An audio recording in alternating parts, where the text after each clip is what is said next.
All right, it's officially January 1st, 2026. And today I have a few things I need to do. So number one, I have a standing date with my sewing machine on the first of every month to give her a nice little spa day. So we're gonna be cleaning my sewing machine today. I also have 3 pieces of clothing that need to have minor mending done to them so that I can wear them. And they are pieces that are winter specific. So I wanna get those mended as we go into the new year, kind of get those little things that have been sitting on my shoulder out of the way so that we can start the year on the right foot. So when it comes to cleaning your sewing machine, let me ask a question and I want an honest answer down in chat. When was the last time you cleaned your sewing machine? Go ahead and pop your answer down in chat. I'll wait. Now, the reason I'm asking you this, and don't be embarrassed, because it is something that I struggled with for so long, just, latching on to the importance of maintaining my machine and cleaning my machine on a regular basis.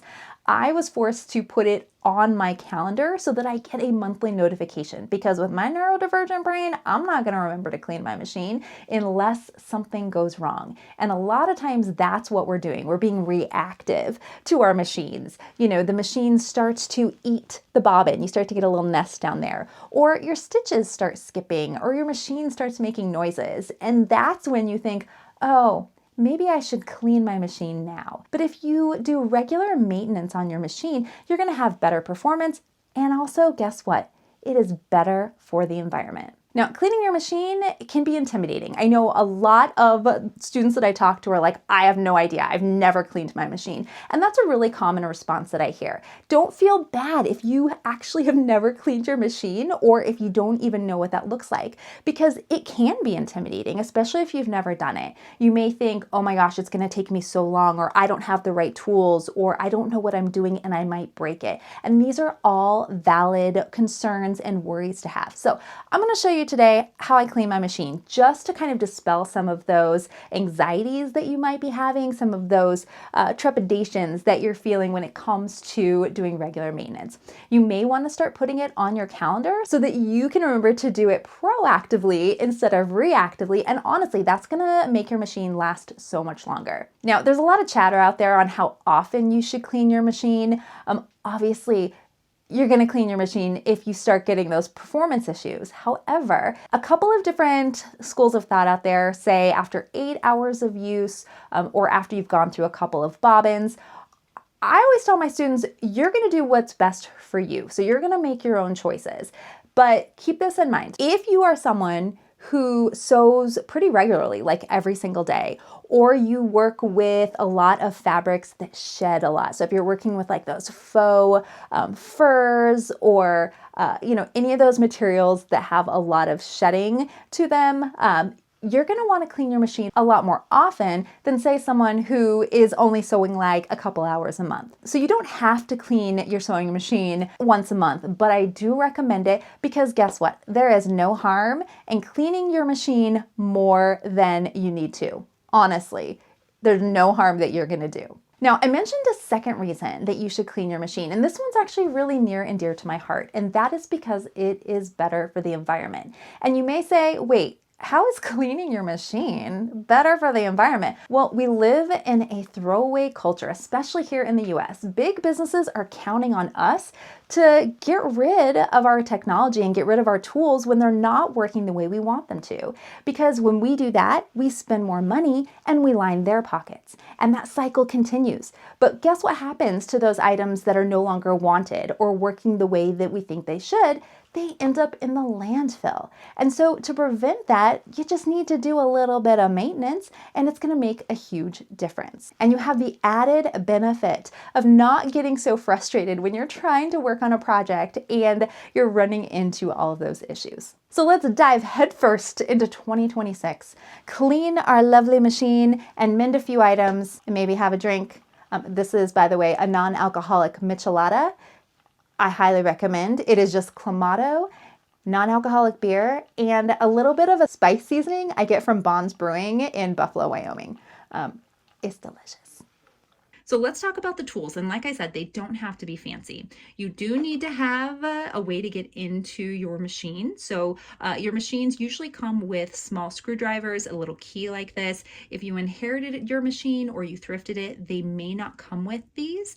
You can find small screwdrivers at most hardware stores, but you can also find these little sewing machine keys at your local sewing shop or even online. You'll also want to have brushes and possibly tweezers, and that's to pull out all of the debris that is going to be in your machine. That's one of the things that we're really focusing on when we're cleaning the machine, is making sure that we can pull out all of the debris. And you're going to find fibers, dust, hairs, all of that, and that's what's going to muck up the insides. Now, one extra little tool, this is not necessary by the way, this is just a magnet. It's a magnet tray, and I like having this because I am so klutzy, and the little screws that we're going to take off of the machine, yeah, have I dropped those on the floor and had a hard time finding them? You betcha. So I like having just like a little magnet close by that I can pop them on so then I don't lose them. Now, you will also need sewing machine oil. Very important. Do not use anything other than sewing machine oil. You're going to see people online talk to you about, oh, well, you could use this or you could use this. If it is not sewing machine oil, you run the risk of damaging your internal parts. That oil is made specifically to lubricate your machine appropriately, so don't veer from the course. You can find a whole entire thing of like Singer sewing machine oil for like less than $10, and it will last you. I put my sewing machine oil in this reusable bottle years and years ago, and I still have, how much do I have left in here? I mean, I still have like half a bottle left. So it will last you a very long time. So that is definitely something you should invest in.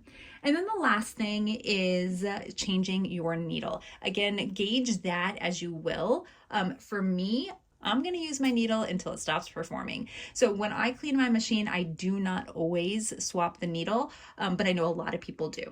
All right, so first thing we're going to do is make sure our machine is off, in the off position. And we're going to, there's a little metal thing back here.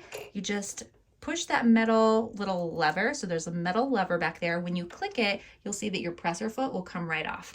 So we're going to remove the presser foot. And then we're also going to remove our needle, because as you're working down here, we're going to be removing this plate right here. And as we're working, you may accidentally stab yourself. So even though I'm not going to be switching out my needle, pretty sure this is a pretty new needle here, we do want to make sure we remove it for safety. But here we do have the screw. That is how you actually screw in your needle. So you just want to hold onto your needle, unscrew it, and you can pull it out.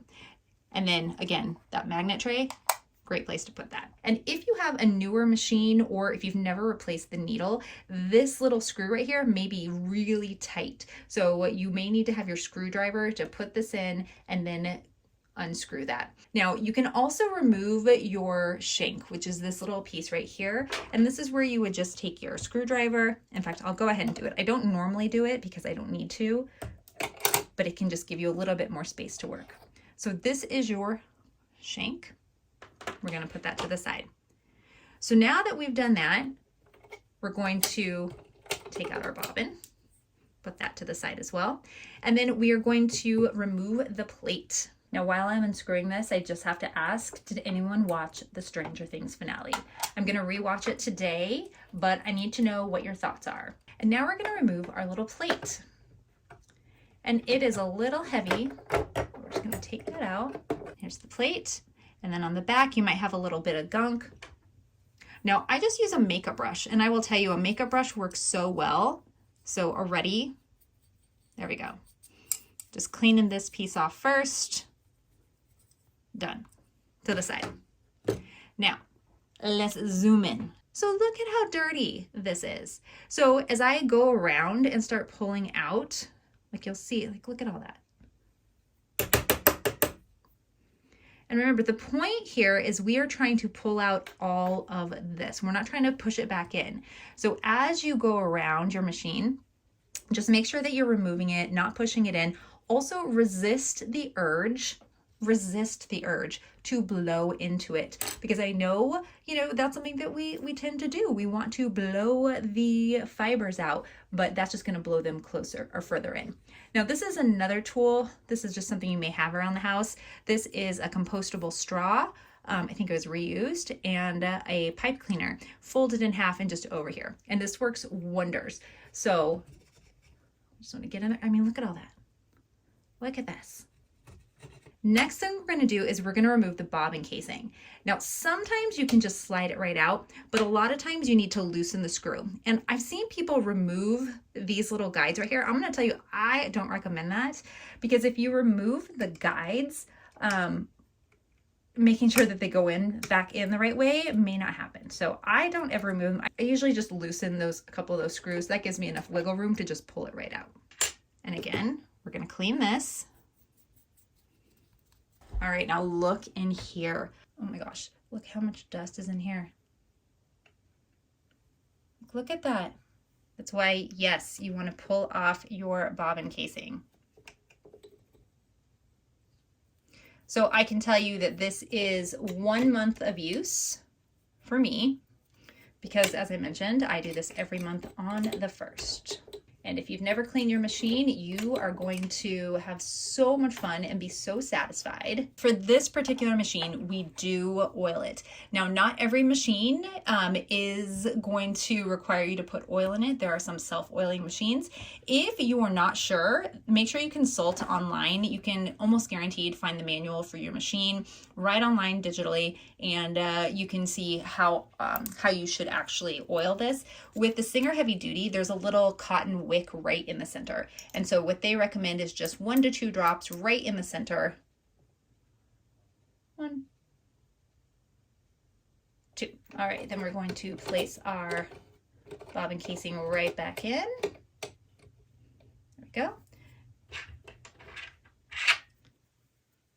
Tighten these back up. Put our plate back on. Probably should put your shank back on before the needle. And you do want your shank to be on pretty tightly, because it can loosen over time. Every time you use it, it definitely can loosen. So let's tighten that up a little bit. Then we'll put that needle back in. And also don't forget your presser foot, probably important.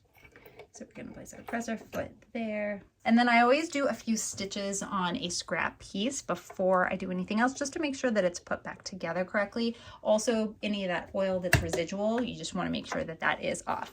So now we'll turn on our machine.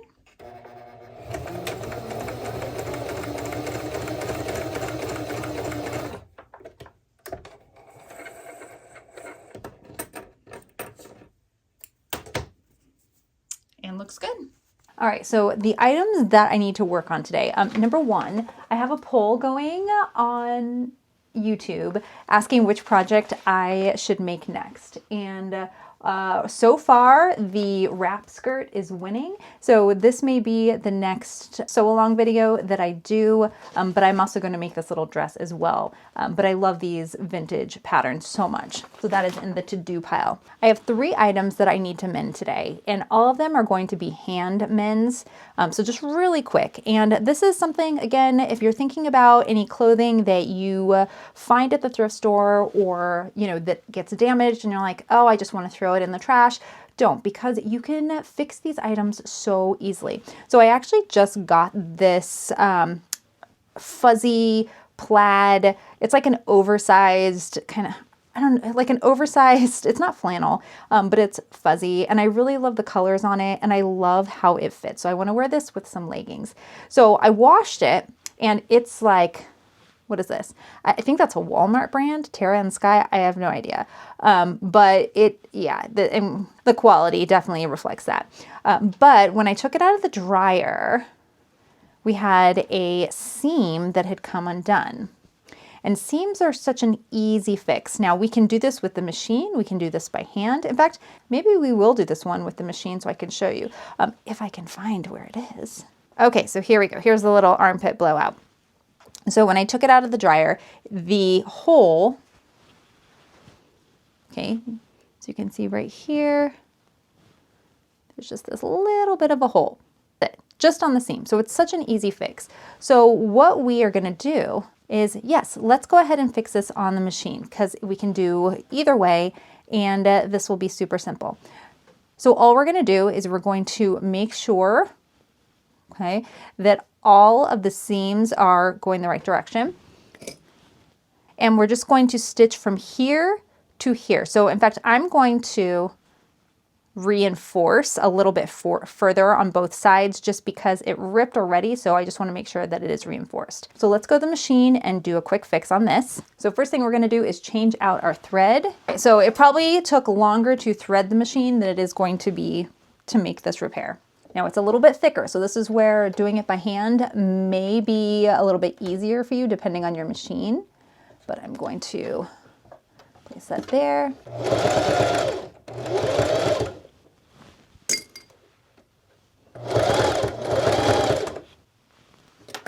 And yes, I do keep all of my threads. All right, so let's just double check. So we're just going to give it a little bit of a tug. Let's look on the other side, make sure it doesn't look weird. That's a secure fix, and it took just a few seconds to do. Now I'm excited. I'm going to actually wear this tomorrow. So there's 2 additional items that I want to fix. So I got this one at the thrift store a few weeks ago. It's just like a little pinafore. And I love this color. It's one of my favorites. And the only thing that was wrong with this one, I think I paid $3 for it because it's missing a button. And you know what? That is such an easy fix.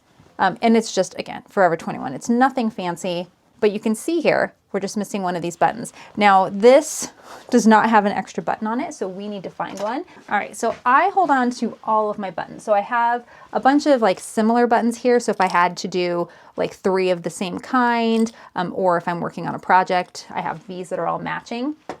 But then also, every time I get a garment, I always keep the extra buttons separate. So I have a white one that's about the same size. There's a clear one, but it's a little too big. Oh, here's a clear one.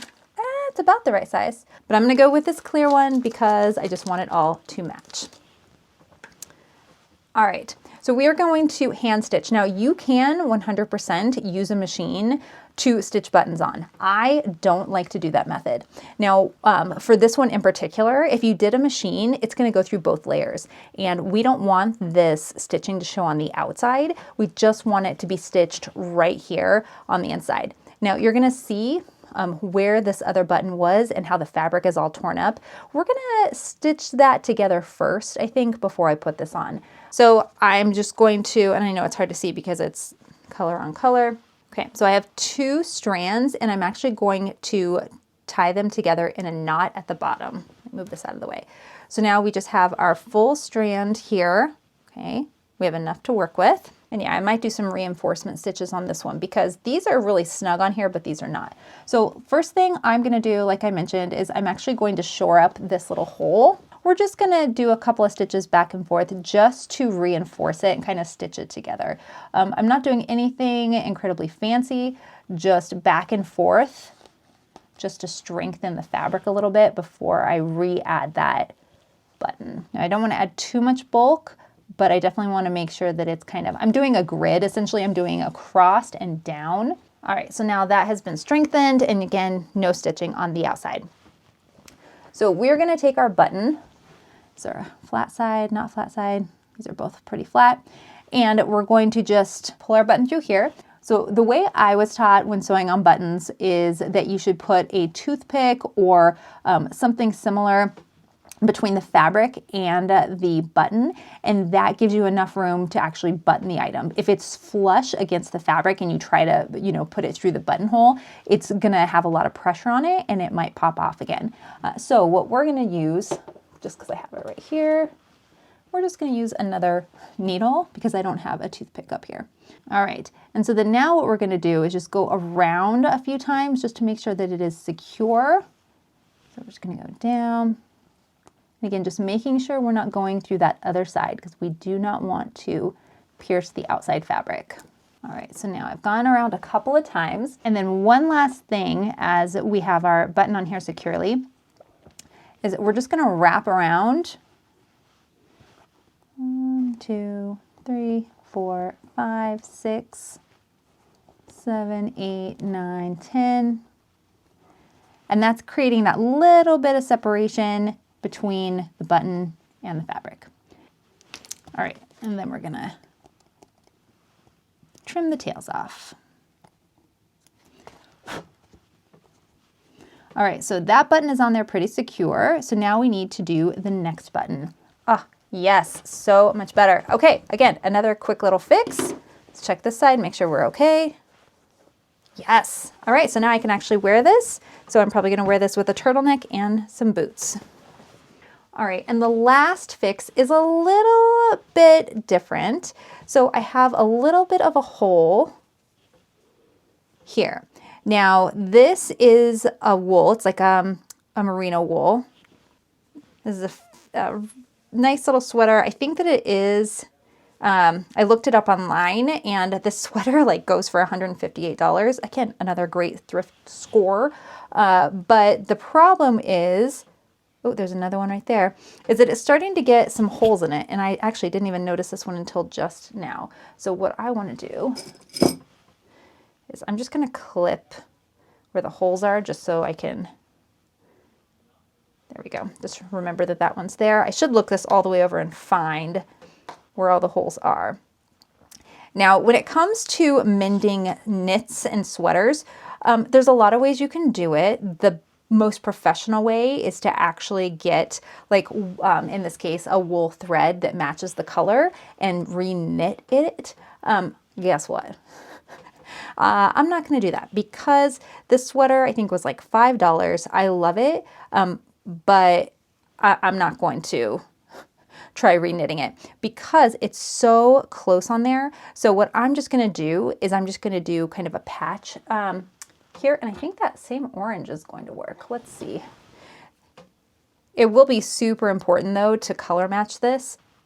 And like I said, this is not the professional way to do this. This is the fast way to do it.